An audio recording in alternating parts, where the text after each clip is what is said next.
Good morning, class. Good morning. All right. If I could have everyone get out your homework for last night, you get it out for me, and if I can have Adeline go ahead and correct that for me, thank you, thank you.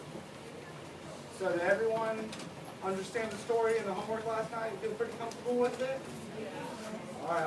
I'm gonna go through it. Yes, ma'am. Yeah, I'll give it to you at the end of class. I'll get a packet ready for you or a text.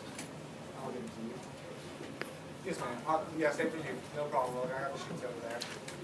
All right. Awesome. So, what have we been studying the last 4 days or so? Arizona, yes, sir. Story map. Story map, yes, sir. The elements of a story. Perfect. So, what makes up the elements of the story in the story map? How about Talon? Yes, ma'am. What's the first thing that happens? The exposition, perfect. What happens in the exposition? It tells who are the main characters and what the setting is and happens. Yes, ma'am. Yes, ma'am. Next is the rising action, perfect. When does the exposition change into the rising action? Right? When the conflict, yes, ma'am. When the conflict begins, the conflict is being introduced in the rising action. Thank you so much. All right. So, what happens after the rising action? Yes, ma'am, Miss Perry. The climax. So, what is the climax of the story? Interesting part? That is true. It probably is the most interesting part. The most important. Yeah, the most tense part, the most important part. Yes, ma'am. All right. And what happens after the climax? Scott? Falling action. Falling action. And what is occurring during the falling action of one of these stories? When everything starts to calm down. Yeah, things are starting to be wrapped up. Things are starting to move away from that very tense moment of the climax and start to be calm and wrapped up again. And what happens after the falling action in this field? The resolution. Man, what happens in the resolution? It's like they find a solution to the problem. Perfect. Yes, sir? Or it can lead up to another story. Yeah, it definitely could. It definitely could on like a longer story. I like that. I like where your head's at. All right, guys. Let's look at the standards we're going to be looking at today. I'm going to go ahead and read these because they're very long, very wordy, kind of hard for students to understand, so we're going to break them down after I read them. So the first standard is to determine the meaning of words and phrases as they are used in text, including figurative and connotative meanings. Analyze the impact of specific word choices on meaning and tone. All right? So we're going to be determining the words and context clues in the text. And we're going to be analyzing how these have an impact on the meaning and tone of the text. We're going to get really into depth about tone and mood today. Something we're going to be introducing and start to cover. All right, the last one is a very big one, so I'm going to read it. Try to read it a little quick. So everyone pay attention and track with me. So the student will write narratives to develop a real or imagined experience or events using effective techniques, relevant descriptive details, and well-structured event sequences. A. Engage and orient the reader by establishing the context and introducing a narrator and or character. So we're going to introduce the narrator and the characters of the story we write. We're going to organize an event sequence that unfolds naturally and logically. What should that probably follow the event sequence? What is another word for that? Something that we've been working on, we just went over. Yeah, the plot structure, the events, kind of very synonym. They're going to be about the same thing. So, we're going to use narrative techniques such as dialogue, pacing, and description to develop experiences, events, and or characters. We're going to use a variety of transition words, phrases, and clauses to convey sequence and signal shifts from one time frame or setting to another. And we're going to use precise words and phrases, relevant descriptive details, and sensory language to convey experiences and events. Provide a conclusion that follows from the narrated experience or events. That was pretty long and wordy, right, guys? I'm sure most of y'all zoned out about halfway through that last standard. So we're going to break it down into what we should be able to do by the end of the day. Who would like to read that first learning target for me? Yes, ma'am, Ms. Shelby. I can determine the tone and mood of the text. Perfect. So we're going to be able to determine the tone and the mood of the text. Yes, ma'am. Yeah. Ms. Sandy, I go can ahead. analyze the impact of specific word choice on meaning and tone. So we're going to analyze the way the words the author uses and also the organization of his text to see how it affects the meaning and tone of the story. And who would like to read that third one? Yes, ma'am, Ms. Braden. I can analyze the relationship between tone, mood, and the theme of the text. Perfect. So tone, mood, and theme of the text are all going to be kind of interrelated. And Mr. Garfinger, will you read that last one for I me? can write a narrative or short story that depicts a certain tone and mood and as well as the plot, characters, and story. Perfect. So, by the end of the day, you're going to start writing a narrative or short story that depicts a certain tone and mood and has well-developed plot, characters, and settings. Pretty simple, right? Yeah, we're going to start at the end. We're going to go through some other stuff first, but we're going to get to it. All right, next slide. So, I want to hear y'all's thoughts and opinions about what you think tone and mood mean regarding literature and text and stuff. Yes, ma'am, Ms. Shelby. Like, tone is kind of how, like, a narrator reads it, or how you would read it according to what's saying in the text, and like, mood is like the feeling it gives you. Very, very good. That was actually very, very close. So you said the tone is kind of the feeling that's expressed through text and stuff? Very good. And the mood is the way that text makes the reader feel, right? That was almost spot on. Anyone have anything else to add to that? Ms. Benefit? What was Leah to say? The tone is the way the author writes it. If it's angry, if it sounds angry or mad or sad or happy, and that goes along with the mood. Perfect. So you're saying that the tone and the mood are kind of relying on each other in a way, right? Perfect. Ms. Weber?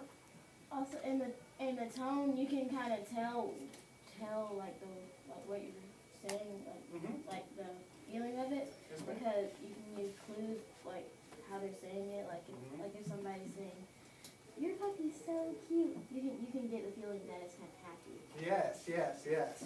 So you're going to use the context clues and the adjectives in the text to kind of determine the tone of the mood. Very, very good, guys. Y'all are way ahead of where I thought you would be. That's fine, though. We'll keep on moving. So, I have some very technical definitions of tone and mood for us to go on. Mr. Cobb, would you like to read that tone for me? Can you see it from there? In the author's attitude toward the writing, his characters, the situation, and the readers, a work of writing can have more than one tone. An example of tone could be both Serious? serious and humorous. Yes, sir. Tone is set by the setting, choice of vocabulary, and other details. All right, perfect. Hold on. So what is the tone, guys? Oh, come on, that was a little bit weak. I need a little bit better than that, guys. So what is the tone? The author's attitude towards the writing. Perfect, great job. Who would like to read the definition of mood for me? Tone, go ahead.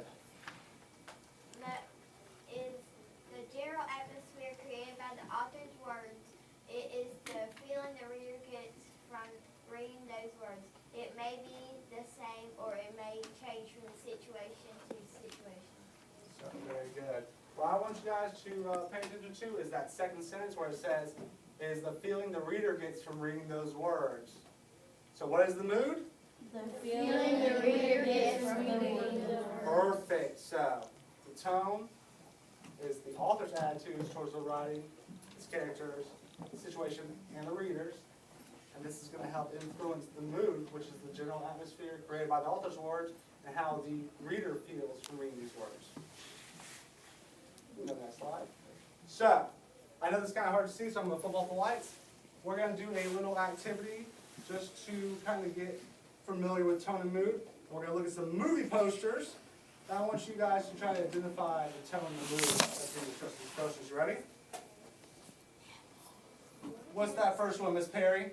Okay, I'm scary, but can I move up? Yeah, you can move up, sure.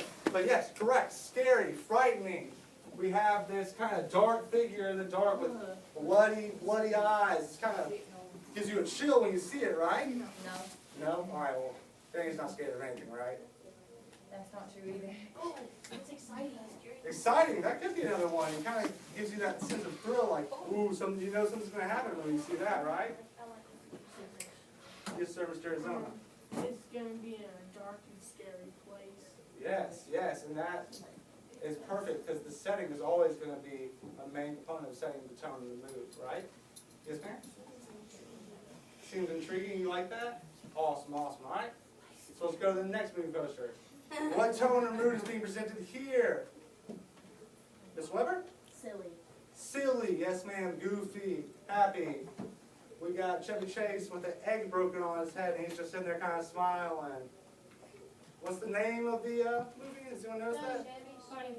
Funny Farm. Chevy Chase is the actor. But Funny Farm, so that name even kind of implies the tone and mood of the movie. Next one. So what's being presented through these ones? Let's call some new people. Brandon Bivens. What tone and mood do you think are being presented in these? Oh, I'm sorry, Mr. Jenkins. Sort of like a thriller? Yeah, thriller, action, exciting. Is it what's that? Yeah, so in this one we have all these guys kind of in military gear, and what's going on behind them? It looks like a war zone. We got a plane blowing up, a building blowing up. They're obviously ready for action, ready for battle. Yes, ma'am. Adventure, yes, ma'am. Fan loving? Yeah, that is actually very true. I wouldn't think that would be a tone or a mood though, you know? It's kind of a more narrow feeling that we get from it. Alright, we can go to the next one. And this should be real easy for you guys. Let's go with Zakayla. What tone and mood do you think is being expressed through this, through these posters? Romance, love, mushy gushy kind of thing, right? And you have something else to add? Go ahead, Brandon. Lovey-dovey, yeah. They're staring very intently into each other's eyes in that classic couple pose that we always see. I thought it was kind of funny that these posters were almost the same exact picture, and it's two different movies. Yes, ma'am, you want to add something? Second? I have no idea. Yeah, Yeah. Same author. Oh, wow, it is. That makes sense. Yes, ma'am. I would call them tearjerkers. Tearjerkers, yeah. They're going to make you feel some sort of way, right? All right, perfect. We'll go to the next one. So now, we looked at movie posters. So let's listen to some music and see what tone and mood is being presented through these different types of music. Let's see if you guys can identify it. We're going to start with some easy ones and we're going to build up. Ready? Because I'm happy at the moment if you feel like that's what you want to do. Here come bad news, talking this and that. So how do you think the author felt about this song and felt about these things? Yes, he was very happy, very upbeat. So it sounds like he was enjoying life right there. If you listen to that song and it makes you feel sad and depressed, there might be something wrong with you, right? Yes, ma'am. Me and Talia danced at Disney World. Oh, really? That's awesome. Yes, ma'am, Emily? We're singing that song live. Oh, are you? You have a performance soon? No? I'll have to come check it out sometime. All right, let's listen to the next music clip and see what we can identify as the tone and the mood. Ready?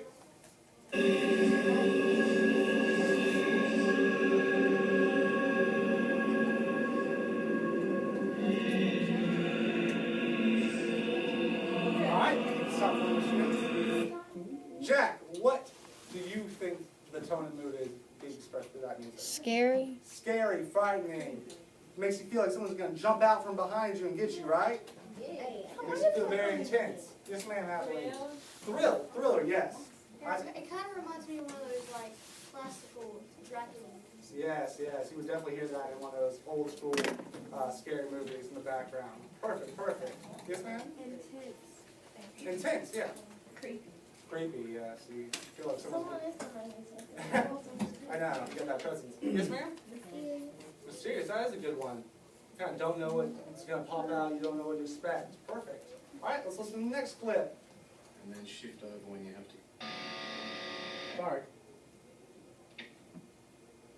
Okay.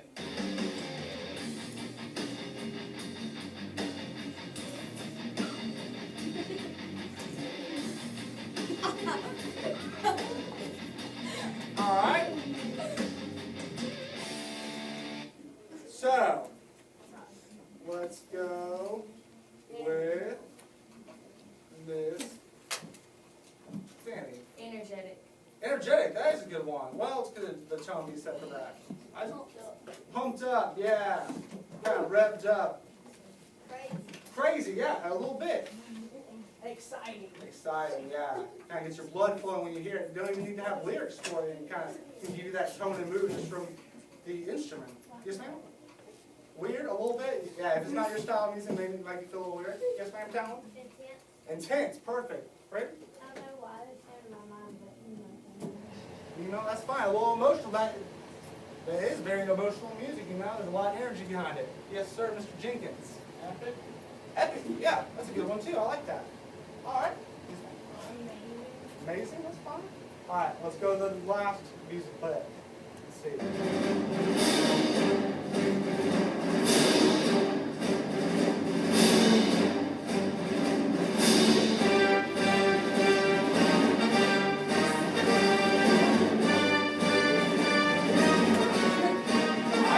Stop that.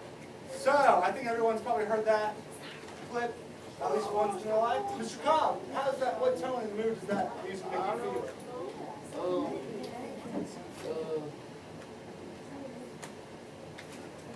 Does it make you feel kind of... Alright. Is that something? it's a lot of dance. Oh, y'all have like a dance to it? Okay. How, if you didn't have like a pre-planned dance to it, how would it make you feel? Miss Shelby? I kind of don't agree about that. I put my head down. Never mind. I said never mind. Never mind? Alright, Miss Weber? It makes me feel adventurous. Adventures, that's a good one. It makes me feel like I'm not in the light. Excited, some action is coming, right? That's kind of makes you anticipate that something big's about to happen in the story. Yes, sir, Mr. Isaac. Okay, yeah, kind of coming to a close. You want to have Appling? Being filled with evil, kind of that seriousness, that, uh-oh, here comes trouble.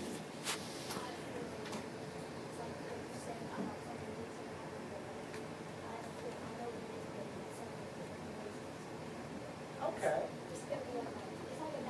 Yeah, something epic is about to happen. Yes, sir, Mr. Arizona. That is very, very specific. True to that.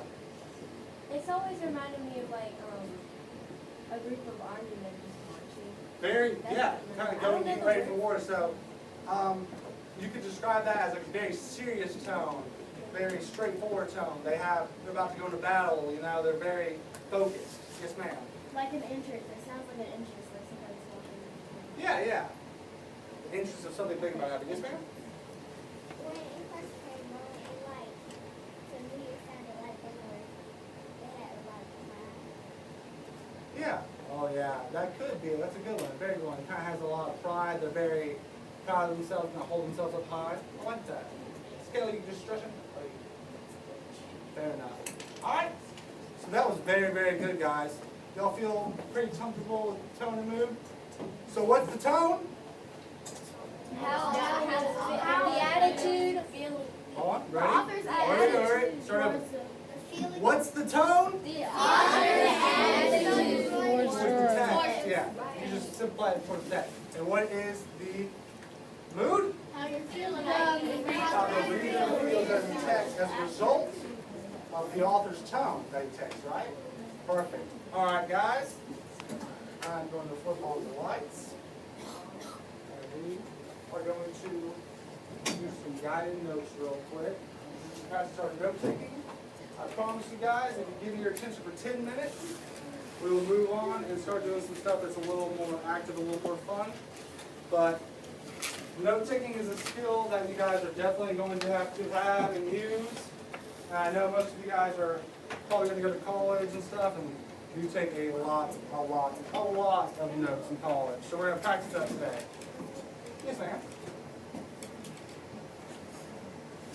So I'm going to be very specific with exactly what I want you to write down and make it really easy, and exactly what I don't want you guys to write down, all right? We're going to try to make this quick so we can move on.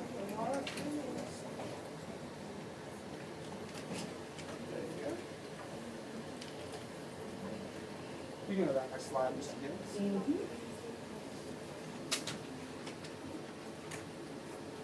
So, tone indicates the writer's attitude towards what they have written.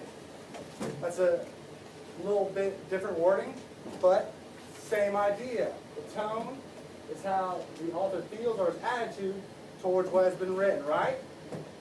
Often an author's tone is described by adjectives or words used to modify a noun, such as cynical, depressed, sympathetic, cheerful, outraged, positive, angry, sarcastic, prayerful. So off this slide, I would think what you need to write down, that's most important, it's just that first sentence. Tone indicates the writer's attitude towards what they have written. So that's going to be what you're going to write down. And when they're talking about adjectives, it would be, for example, if I said, positive, cheerful Mr. Giddens. You're going to think of Mr. Giddens all smiling, happy, having a great time, right? If I say, depressed, cynical Mr. Giddens, you're going to think of Mr. Giddens when he's angry at you guys, right? But it makes you have a different little tone and mood towards that same person. Right? Everybody got that first sentence down? That's fine. So when you're done, look back up the screen and we'll move on.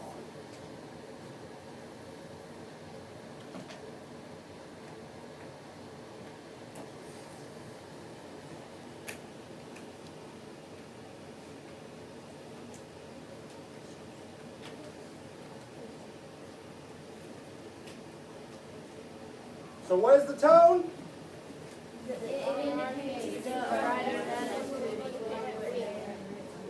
very good. I heard it brokenly, but I heard it from everyone, I think. Perfect. We can go to the next slide. Thank you. Perfect.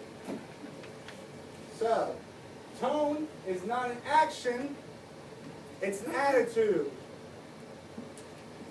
Who can explain what they think that means? Yes, ma'am, Ms. Weber. It's not, like, tone is said, like, what the authors say, it's not based on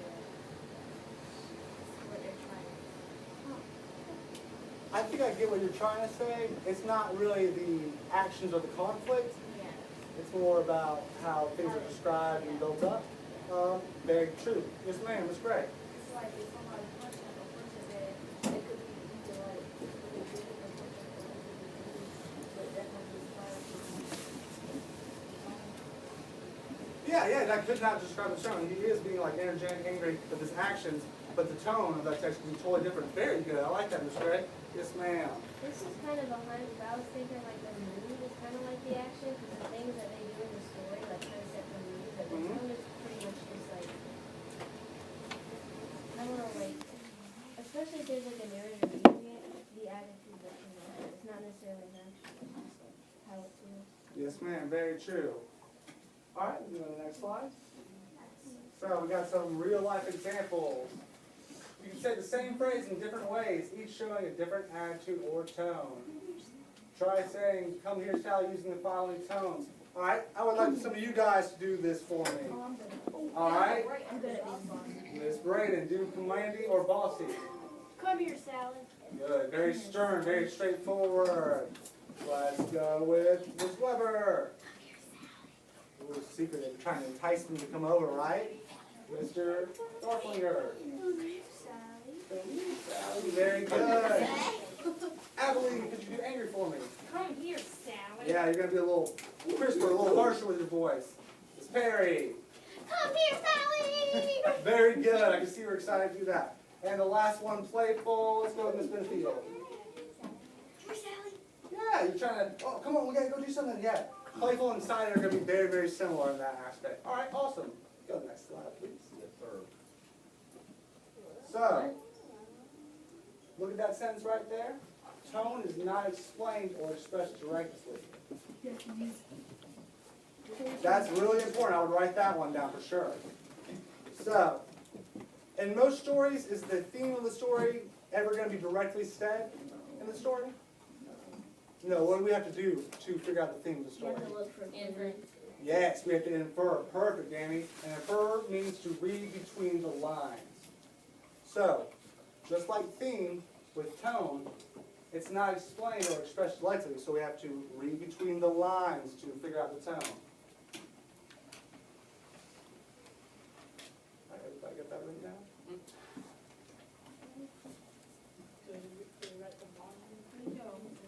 I would say that first sentence is the most important. If you might want to say a reader must infer, figure out the tone. You can kind of simplify it. Okay, everybody says. Yeah, the top one is the most important off this slide for sure. All right, let's go to the next slide. Tone is different than mood, right? We've already kind of gone over this.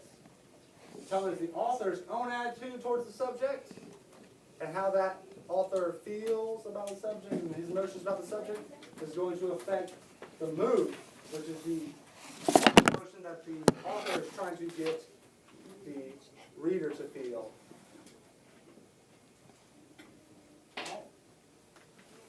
So, an author's tone influences the story's mood and atmosphere. What does the author's tone influence? Yes, so the mood is going to be dependent on what? Author's tone, yes ma'am. The mood is dependent on the author's tone. So on this slide, you don't have to draw the arrow, but it's important to write that. Author's tone leads to story's atmosphere and mood. So the way that the author feels about the topic, characters, and setting he's writing about is going to affect the way that the readers feel about it.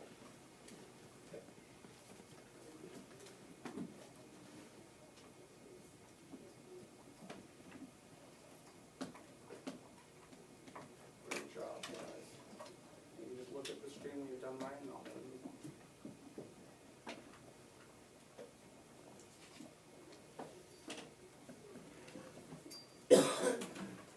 Next slide.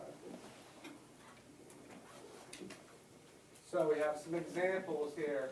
Actually, for this class, could you just skip down to the specific examples? So, this is text that has a certain tone, and the tone is going to be listed up top. So what is this tone? Serious. Solemn, yeah. So who thinks they can read this text passage with that tone and kind of give it that feel to it?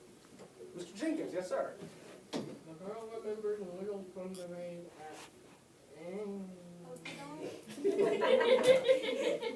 Do you best with words like that? damn, Yeah. in which she had been captured. She knew her parents had been killed. She had no idea what happened to her brothers and sisters. Much of what she had experienced had been so horrible that she had simply shut it out of her mind. Perfect, perfect. So what words and context clues are in that passage that we know it has that gives it that more serious, solemn tone? Yes, ma'am, Ms. Benefield. Horrible, yes. Evelyn? Killed. Killed, yes, ma'am. Captured. Captured. Spare? Wait, did she say horrible? Yes. But yes, those are all perfect. So all these adjectives, all these words are leading to the tone. All right, we go to the next slide. Sarcastic. Who can read this in a very sarcastic tone? Ms. Benefield, of course. Go right ahead for us. Just look at the Titanic. The captain said, even God can't sink this ship. Then on the first voyage across the Atlantic Ocean, boom, it hit an iceberg and sank. And as soon as a daredevil utters the words, piece of cake, before attempting a stunt, he is doomed.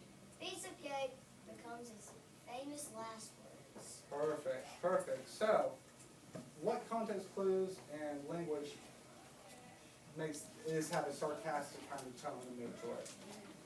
Mr. Darwin. It's not like a word, but it's a couple words. It says, Yeah. said even God can't sink this ship. Perfect. Yes, sir.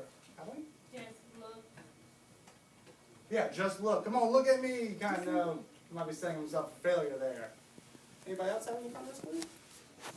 Alright. I had one too. If you're hanging out with your friends and a little trash can, like, oh, I can jump over that trash can easily. Everybody, come on. Everybody get your phones out. Film me. Come on, this is going to be big. I'm going to jump over the trash can. It's going to be crazy. And you run up to it and you just slam into it. And all your friends just die laughing, right? That was Danny, will you read that super duper sarcastic for me, as sarcastic as you can? Just look at the Titanic. The captain said, even God can't sink this ship. Then on the first voyage across the Atlantic Ocean, boom, it hit an iceberg and sank. And as soon as the daredevil utters the words, piece of cake, before attempting a stunt, he is doomed. Piece of cake becomes his famous last words. Perfect. Very, very good. It hasn't turned on me enough.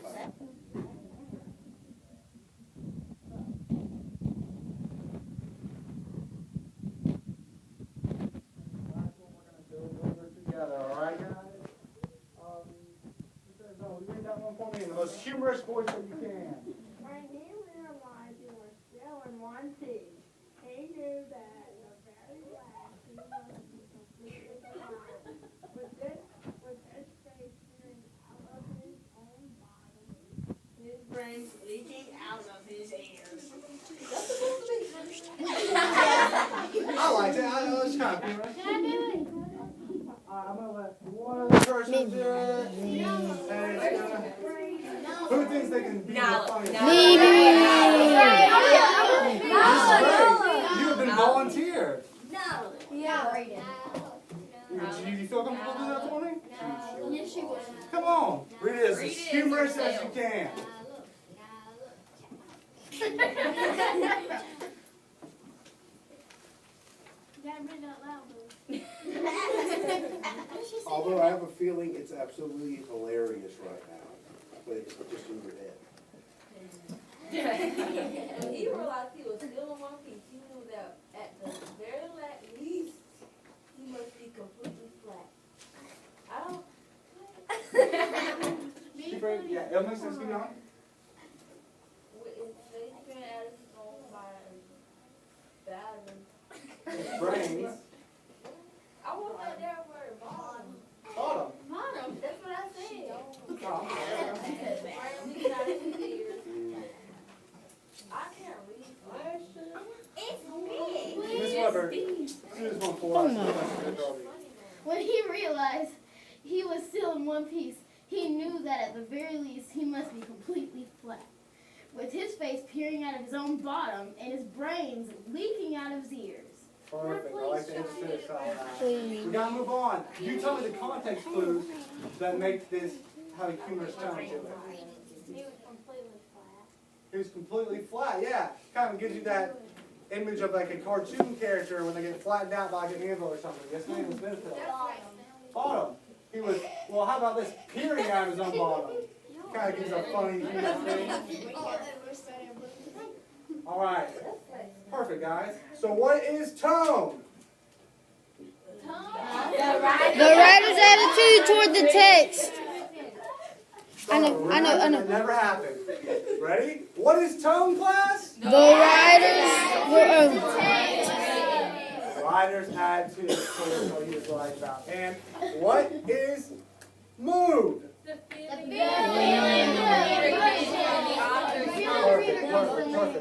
If everyone will pick up the worksheet I just handed out and take a look at it. The title is Identifying Tone and Mood. Oh, I'm sorry. Does anybody else need one or did I get everybody else? Alright, listen up so you know what to do. For each example, identify the tone, what context clues are used to convey the tone, and the overall mood of the sentence. So, you're going to read the sentence, you're going to figure out what kind of tone the author is expressing, and then you're going to figure out the context clues that let you know that, and you're going to write down the mood that is making you feel, right? Because you are the reader, so the mood is how it makes you feel, right? Perfect. All right. So, it's only 7 sentences. So I'm going to let you guys work with partners of your choosing or in small groups, as long as we keep you talking down to a minimum. And I'm going to give you exactly 10 minutes. I want you to do 7. I'll give you a little more than a minute a question. And we're going to come back together and we're going to talk and discuss the answers. All right, ready? Here we go. Go.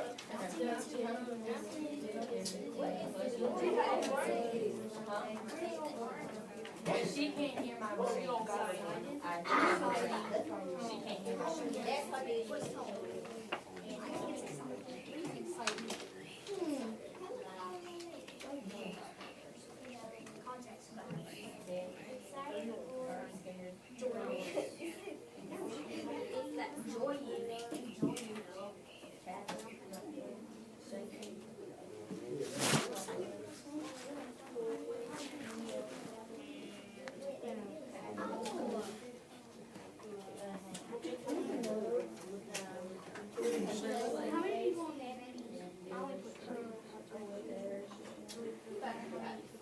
Video of